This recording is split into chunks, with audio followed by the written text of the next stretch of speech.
আজকের ক্লাসে আমরা দ্বিমাত্রিক স্থানাঙ্ক জ্যামিতি পড়ব। এটা কিন্তু আমাদের রিভিশন লেসন, কারণ হলো এটা আমরা এখানে যে ফর্মুলাগুলো ইউজ করে অঙ্ক করব সেগুলো আমরা ক্লাস 9-এ যখন স্থানাঙ্ক জ্যামিতি পড়েছিলাম তখন কিন্তু পড়ে এসেছি। তাও একবার আমি দেখিয়ে দিচ্ছি তোমাদেরকে গুরুত্বপূর্ণ সূত্রাবলী। এখানে প্রথমেই আমার যেটা লাগবে সেটা হলো দুটো বিন্দুর মধ্যেকার দূরত্বের ফর্মুলা। দুটো বিন্দুর মধ্যেকার দূরত্ব মানে হলো সেটা একটা সরলরেখার দৈর্ঘ্য, আর সেটা এখানে লাগবে। আর লাগবে কি ত্রিভুজের ক্ষেত্রফল। তিনটে বিন্দু দিয়ে দেওয়া থাকলে সেটা দিয়ে উৎপন্ন একটি ত্রিভুজের ক্ষেত্রফল কিভাবে নির্ণয় করতে হবে সেই ফর্মুলাটা এখানে দেওয়া রয়েছে। তারপর দেওয়া রয়েছে এখানে তিনটে বিন্দু যদি কোলিনিয়ার হয়, মানে যদি সমরেখ হয় তাহলে কি হবে। আচ্ছা, তিনটে বিন্দু সমরেখ কখন হবে? যদি কিনা তিনটে বিন্দু দিয়ে ত্রিভুজ গঠিত না হয় তাহলে আমি বলতে পারবো যে সেই তিনটে বিন্দু একটা সরলরেখার মধ্যে রয়েছে। অর্থাৎ এই যে ত্রিভুজের ক্ষেত্রফলে যে ফর্মুলাটা দেওয়া রয়েছে এটা যদি ইকুয়াল টু 0 হয়ে যায়, দেখো এখানে কিন্তু এই যে ভেতরের অংশটা যেটা রয়েছে ভালোভাবে যদি লক্ষ্য করো তো বুঝতে পারবে, এই অংশটাকে কিন্তু এখানে 0 করা হয়েছে। সেটাই কিন্তু তাহলে হয়ে যাবে কোলিনিয়ারের ফর্মুলা। আর দূরত্বের ফর্মুলাটা তো এটা আমরা জানি, এটা হলো দেওয়া আছে। তো এই ফর্মুলাগুলো দিয়ে আমরা এখানকার ম্যাক্সিমাম অঙ্কগুলো করব। এছাড়া আরেকটা ফর্মুলা রয়েছে, সেটা হলো সঞ্চার পথের ফর্মুলা। সেটা যখন অঙ্কটা করব তখন আমি তোমাদেরকে আলোচনা করে দেব। তাহলে আমরা চলে যাচ্ছি এক্সারসাইজের অঙ্কগুলোতে।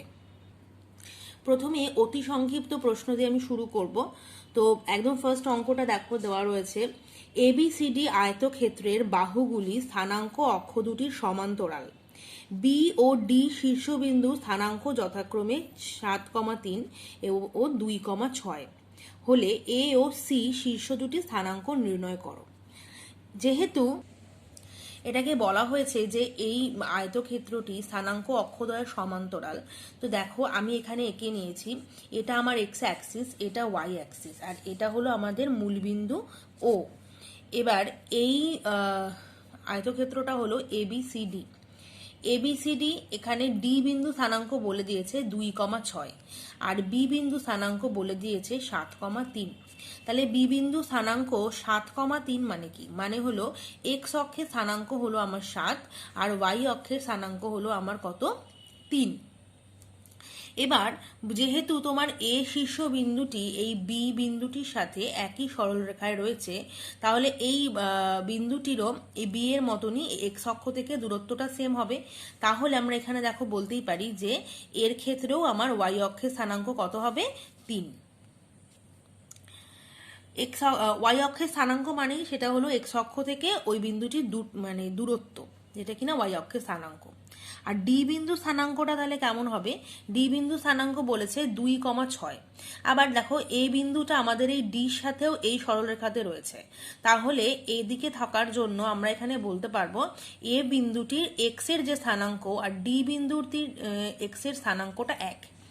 তাহলে দেখো এখানে আবার লিখেছি, যেহেতু এ শীর্ষবিন্দুটি ডি এর সাথে এক সরলরেখায় রয়েছে তাই এর এক্স অক্ষের স্থানাঙ্ক হলো আমার 2। তাহলে আমি ওয়াই এর স্থানাঙ্ক পেয়ে গেছি আর এক্স এর স্থানাঙ্ক পেয়ে গেলাম। তাহলে এ বিন্দুটির স্থানাঙ্ক তাহলে কত হচ্ছে? এ বিন্দুটির স্থানাঙ্ক তাহলে হলো 2,3। তাহলে এই যে এখানে যেটা এ বিন্দু সেটা স্থানাঙ্ক হবে আমার 2,3। তো একই রকম ভাবে যদি তোমরা সি বিন্দুটাকে বিচার করি আমি, তাহলে দেখব যে সি বিন্দুটা দেখো এদিকে ডি বিন্দুর সাথে একই সমান্তরাল সরলরেখায় রয়েছে, আবার বি বিন্দুর সাথেও একই সাথে সরলরেখায় রয়েছে। তো সেক্ষেত্রে আমার বি বিন্দু এখানে এক্স এর স্থানাঙ্ক যদি 7 হয় তাহলে সি এর ক্ষেত্রেও কিন্তু এটা হবে কত? 7। আবার ডি এর যদি ওয়াই এর স্থানাঙ্ক 6 হয় তাহলে সি এর ক্ষেত্রে কত হবে? 6। তাহলে আমার সি এর স্থানাঙ্কটা কত হচ্ছে? 7,6। আর সি এর স্থানাঙ্কটা হলো 7,6 আর এর স্থানাঙ্কটা হলো আমার 2,3। তো এই অঙ্কটা আমি এরকম ভাবে করেছি, তোমরা আশা করি অঙ্কটা বুঝতে পেরেছো। স্থানাঙ্ক জ্যামিতির অঙ্কগুলোতে আমরা অনেক সময় আমি ছবি এঁকে নিয়েছি, ছবি আঁকতে হবে বোঝার সুবিধার জন্য। এবার পরবর্তী অঙ্কটি দেখব। এখানে এই 4 নম্বর অঙ্কটি আমি নিয়েছি। হ্যাঁ 4 নম্বর অঙ্কটিতে দেখো বলেছে অক্ষ দুটি সমান্তরাল রেখে মূল বিন্দু 1,-2 এই বিন্দুতে স্থানান্তরিত করা হয়েছে, তাহলে এই সমীকরণের রূপান্তরিত আকার কি হবে। দেখো ভালো করে বলছি, মূল বিন্দুকে 1,-2 বিন্দুতে স্থানান্তরিত করলে সমীকরণটা কেমন হবে। স্থানান্তরিত করলে তাহলে এক্স অক্ষের সমীকরণ হবে এরকম x'+1, মানে এটা কিন্তু মূল বিন্দু এক্স অক্ষটা তখন কিন্তু x'+1 এখানে সরে যাচ্ছে। আবার ওয়াই অক্ষটা যখন সরে যাচ্ছে y'-2, যেহেতু 2 এর আগে মাইনাস সাইন রয়েছে y'-2 যায় বিন্দুতে সরে যাচ্ছে। এবার তাহলে আমরা এই যে সমীকরণটা আমাকে দেওয়া রয়েছে y² - 4x + 4y + 8 = 0, এখানে আমি x এর জায়গায় x'+1 বসিয়েছি আর y এর জায়গায় y'-2 বসিয়েছি। বসিয়ে এখানে আমি এটাকে ক্যালকুলেশন করেছি। দেখো এখানে y'-2 হোল স্কোয়ার করেছি, এটা আমার a-b হোল স্কোয়ারের ফর্মুলাতে ভেঙে গেছে। আর এখানে x'+1 আর y'-2 বসিয়ে গুণ করেছি। গুণ করে এখানে কাটাকুটি হয়ে গেছে, হয়ে গিয়ে আমার এরকম একটা সমীকরণ এসেছে y' স্কোয়ার - 4x'। তাহলে এটা হলো আমার পরিবর্তিত সমীকরণ।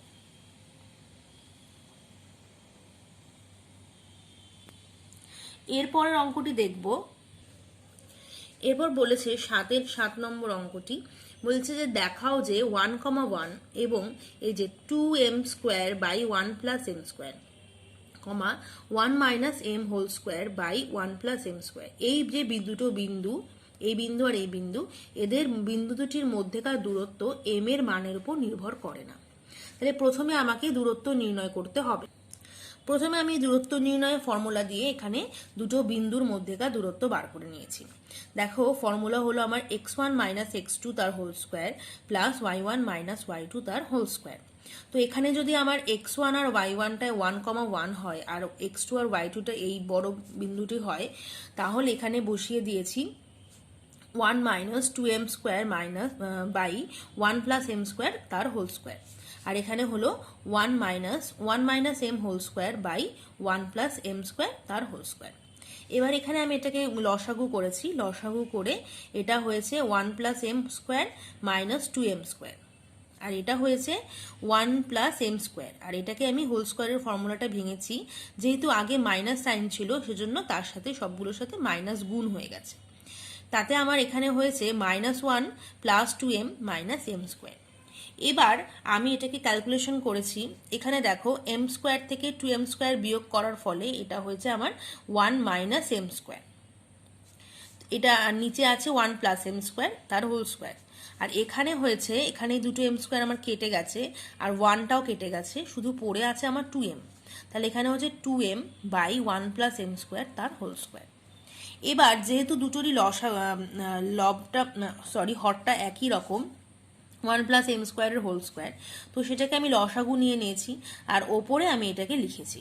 এটা হলো 1 - m² তার হোল স্কোয়ার প্লাস 4m²। এবার এটা একটা ফর্মুলাতে পড়ে যাচ্ছে, সেটা হলো দেখো তোমরা a - b whole square plus 4ab, এটার সূত্র হলো আমার a + b হোল স্কোয়ার। তো সেই হিসাবে আমি এখানে এটা করেছি 1 + m² তার হোল স্কোয়ার। আর নিচে আগে থেকে এটা ছিল, এবার দুটো একই, এটা কেটে গেছে, কেটে গিয়ে এটা 1 হয়েছে। তো শেষ পর্যন্ত যে আনসারটা এসেছে সেখানে কিন্তু কোনো m যুক্ত পদ নেই। তাহলে আমি এটাকে অবশ্যই লিখতে পারি যে এই দূরত্বের মানটি m এর উপর নির্ভর করে না। এটা যদিও ছোট অঙ্ক, কিন্তু ক্যালকুলেশনটা একটু জটিল আছে। এই অঙ্কটা কিন্তু ভীষণ ইম্পর্টেন্ট, বেশ কয়েকবার পরীক্ষাতেও এসেছে, তো ভালোভাবে তোমরা অঙ্কটা করবে। এর পরের অঙ্ক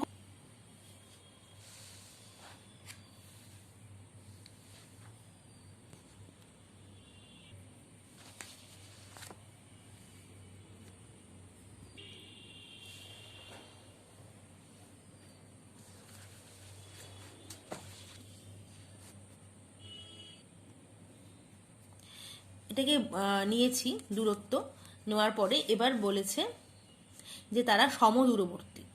তাহলে এটা x - a - b whole square plus y - b + a whole square, এটার রুট আর এটার রুট দুটোকে সমান করেছে। সমান করার পরে এবার দেখো যেহেতু রুটটা আছে, তো রুট দিয়ে তো আমি ক্যালকুলেশন করতে অসুবিধা হবে, সেজন্য আমি উভয় পক্ষে বর্গ করে নিয়েছি। বর্গ করে নেওয়াতে আমার এরকম চলে এসেছে। এবার আমি এটাকে দেখো, আমি এক্স এর যে অংশ দুটো, মানে এক্স দিয়ে যে অংশ দুটো রয়েছে সেটাকে একসাথে লিখেছি, আর এই ওয়াই এর যে অংশ দুটো সেটাকে আমি একসাথে লিখেছি। তাতে যেটা আমার হয়েছে সেটা হলো দেখো, এটা আমার এ স্কোয়ার মাইনাস বি স্কোয়ারের ফর্মুলা চলে এসেছে। তাতে আমার এ প্লাস বি করেছি আর একটা এ মাইনাস বি করেছি। আবার পরের লাইনেও তাই হয়েছে, এটাও দেখো এ স্কোয়ার মাইনাস বি স্কোয়ার চলে এসেছে, তো এখানেও আমি এ প্লাস বি আর এ মাইনাস বি করেছি। এটা করার পরে আমার এখানে এটা যোগ বিয়োগ করেছি, করে কাটাকুটি করে আমার এখানে এরকম এসেছে যে 2x minus 2a into minus 2b, আর এখানে এসেছে 2y minus 2b into minus 2a। এবার আমি দুটো থেকেই করেছি কি, দুইটা কমন নিয়ে ক্যান্সেল করে দিয়েছি। নেওয়ার পরে এখানে শুধু পড়ে রয়েছে আমার এক্স মাইনাস এ ইন্টু বি, আর ইকুয়ালস এখানে রয়েছে ওয়াই মাইনাস বি ইন্টু এ। এবার আমি এখান থেকে এটাকে গুণ করে দিয়েছি, গুণ করে দেওয়ার পরে দুপাশ থেকে দেখো এ বিটা কেটে গেছে। এ বিটা কেটে গিয়ে আমার পড়ে রয়েছে শুধু B X equals to A Y. তো এটাই আমাকে প্রমাণ করতে দিয়েছিল যে দুটো বিন্দু থেকে এটা সমদূরবর্তী হলে এটা প্রমাণ করো। তো আমার এটা প্রমাণ হয়ে গেছে। এই অঙ্কটাও কিন্তু খুব বেশি জটিল ক্যালকুলেশন নয়, খুবই সোজা, শুধু এই সূত্রটুকু এটাকে বার করাটাই হলো গিয়ে একটু বুঝে নিতে হবে। এরপর পরের অঙ্কটাতে যাব। এরপর আমি এই অঙ্কটা করব, হলো আমাদের বইয়ের 33 নম্বর অঙ্ক। এখানে বলেছে দুটি বিন্দু বলে দিয়েছে a, 0, 0, b আর 1, 1। বলেছে এই তিনটে বিন্দু যদি সমরেখ হয় তাহলে প্রমাণ করো যে 1/a plus 1/b equals to 1। তো আমি তোমাদেরকে আগেই বলেছি যে সমরেখ হওয়ার শর্ত কি। সমরেখ হওয়ার শর্ত হলো যে ত্রিভুজের যে ফর্মুলাটা রয়েছে সেটা ইকুয়ালস টু 0 হতে হবে। তো আমি এখানে তিনটে বিন্দুকে নামকরণ করে দিয়েছি। দেখো, x1, y1 নিয়েছি a, 0 কে, x2, y2 নাম দিয়েছি 0, b কে, আর x3, y3 নাম দিয়েছি আমি 1, 1 কে। এবার আমি ত্রিভুজের যে সূত্রটা সেই সূত্রটা লিখেছি। সূত্রটা হলো, এখানে হাফ থাকে আগে ত্রিভুজের ক্ষেত্রফলের মূল সূত্রে, কিন্তু যেহেতু হাফ একটা কনস্ট্যান্ট তো সেটা তো কখনো 0 হতে পারে না, সেজন্য আমি এখানে হাফ লিখিনি, শুধু এই ভেতরের অংশটাই আমার 0 হবে। তো এখানে আমি লিখেছি x1 into y2 minus y3 plus x2 into y3 minus y1 plus x3 into y1 minus y2, এটা ইকুয়ালস টু 0। তাহলে এখান থেকে এবার মানগুলো আমি সব বসিয়ে দিয়েছি। এটা হয়েছে আমার a, ওখানে আমি x1 ধরেছিলাম a, তাহলে এটা হয়েছে a into b minus 1 plus 0 into 1 minus 0 plus 1 into 0 minus b। তো এখান থেকে ক্যালকুলেশন করে এসেছে এটা আমার A B minus A minus B equal to 0। তাহলে এ বি ইকুয়ালস টু কত হচ্ছে, এ প্লাস বি। এবার আমি এ বি দিয়ে দুপাশে ভাগ করে দিয়েছি, তাতে আমার হয়েছে 1/a plus 1/a B plus equals to 1। তো এটা আমাকে প্রমাণ করতে দিয়েছিল, তো এটাই প্রমাণিত হয়ে গেছে।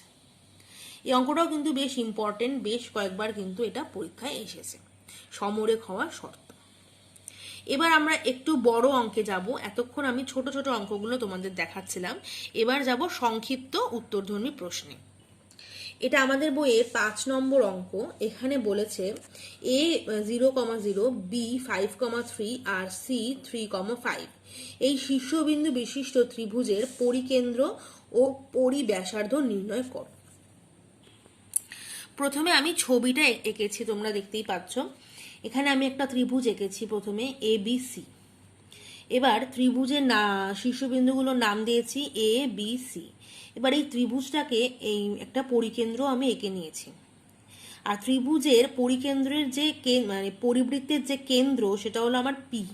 পরিবৃত্তের কেন্দ্রটা আমি ধরে নিয়েছি, সেটা হলো গিয়ে এক্স, ওয়াই। তার মানে আমার পরিকেন্দ্র আমি ধরে নিয়েছি, দেখো লিখেছি ত্রিভুজটির পরিকেন্দ্র পি এক্স, ওয়াই ধরে নিয়েছি আমি, আর পরিব্যাসার্ধ ধরে নিয়েছি আমি আর।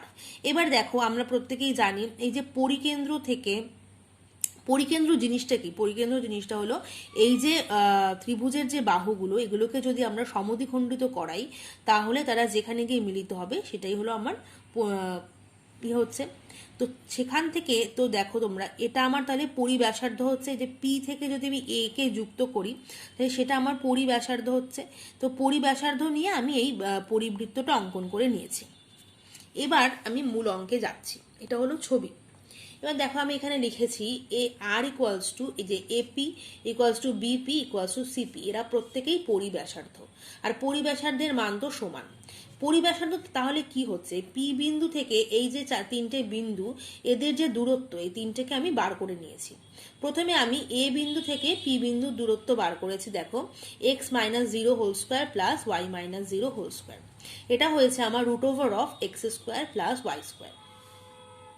ঠিক একই রকম ভাবে আমি বি থেকে পি বিন্দু দূরত্ব বার করেছি, সেটা হলো এক্স মাইনাস ফাইভ তার whole square plus Y minus three তার হোল স্কোয়ার। তাহলে এটাকে আমি সূত্র ফেলেছি, ফেলার ফলে এটা হয়েছে X square plus Y square minus 10x minus 6y plus 34। এরপর আসছে সিপি।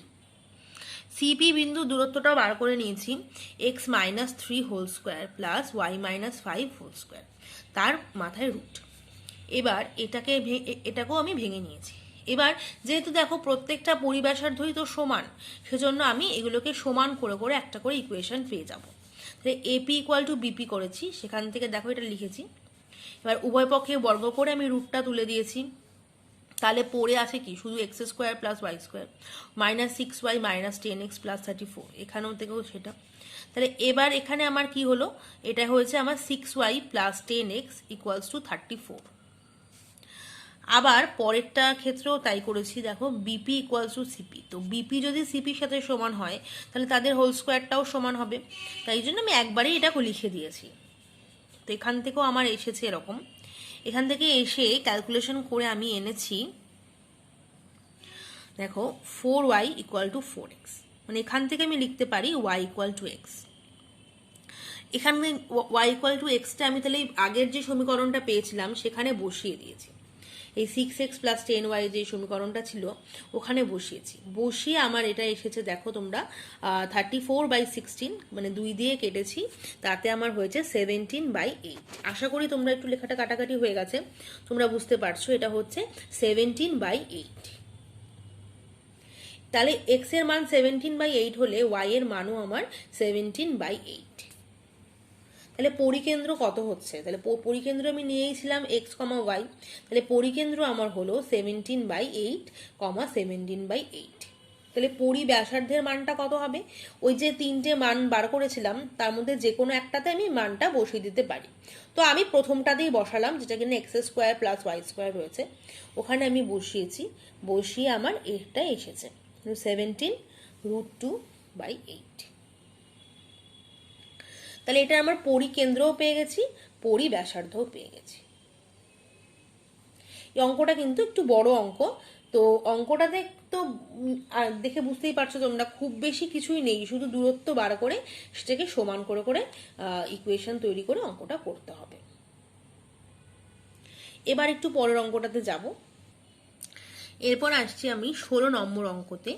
এখানে বলেছে -1, m, m-2, 1 আর m-2, m, এই শীর্ষবিন্দু বিশিষ্ট ত্রিভুজের ক্ষেত্রফল হলো 12.5 বর্গ একক।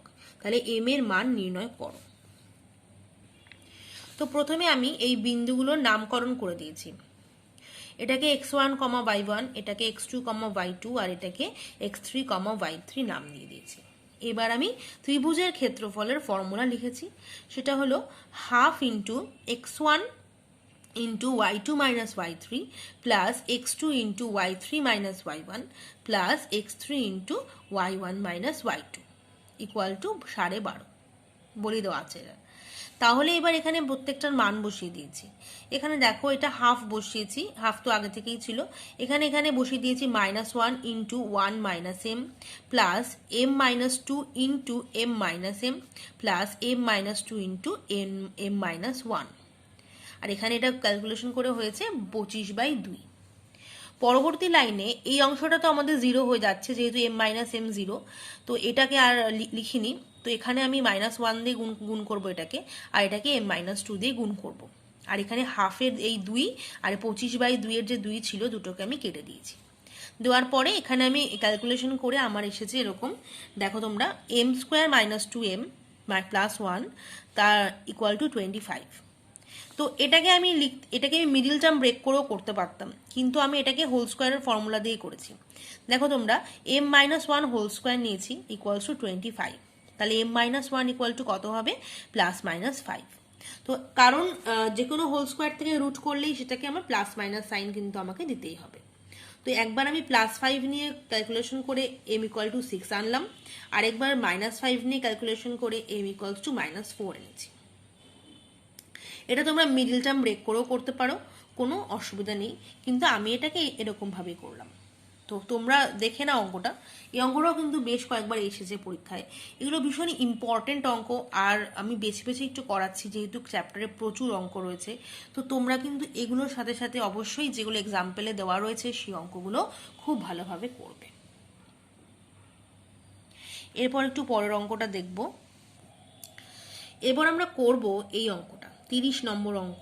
30-এর বলেছে থিটার সমস্ত মানে একটি চলমান বিন্দু স্থানাঙ্ক a sec theta, b tan theta হলে দেখাও যে বিন্দুটির সঞ্চার পথের সমীকরণ হয় x² - y² - b² = 1। এই যে কথাটা এখানে বলা হয়েছে সঞ্চার পথ, এই জিনিসটা কিন্তু আমাদের জানতে হবে যে সঞ্চার পথ কাকে বলে। সঞ্চার পথ মনে হলো, এখানে প্রথমেই দেখো বলে দিয়েছে একটি চলমান বিন্দু, তার মানে একটা বিন্দু যখন আমাদের xy অ্যাক্সিস বা xy প্লেন দিয়ে যখনই একটা বিন্দু চলছে, তার মানে সেই বিন্দুটা একটা পথের তো পথ তৈরি করেছে। সেই পথটা কিন্তু বিভিন্ন ধরনের আকার বিশিষ্ট হবে। কখনো সেটা প্যারাবোলিক হতে পারে, মানে কখনো সেটা অধিবৃত্তাকার হতে পারে, কখনো বৃত্তাকার হতে পারে, কখনো সরল রেখা হতে পারে, কখনো উপবৃত্তাকার হতে পারে, এরকম বিভিন্ন রকম আকারের ওটা কিন্তু পথটা হতে পারে। তো সেই পথগুলি সমীকরণের মাধ্যমে আমরা বার করে দেখাই, আর সেটা সেই যে ব্যাপারটা সেটাকে আমরা বলে থাকি হলো গিয়ে সঞ্চার পথের সমীকরণ। তো তার জন্য যেটা করতে হবে, আমাকে প্রথমে একটা পি বিন্দু আমাকে ধরতে হবে।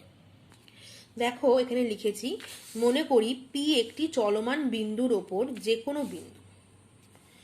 এবার তার স্থানাঙ্ক আমি নিয়েছি হলো গিয়ে x, y।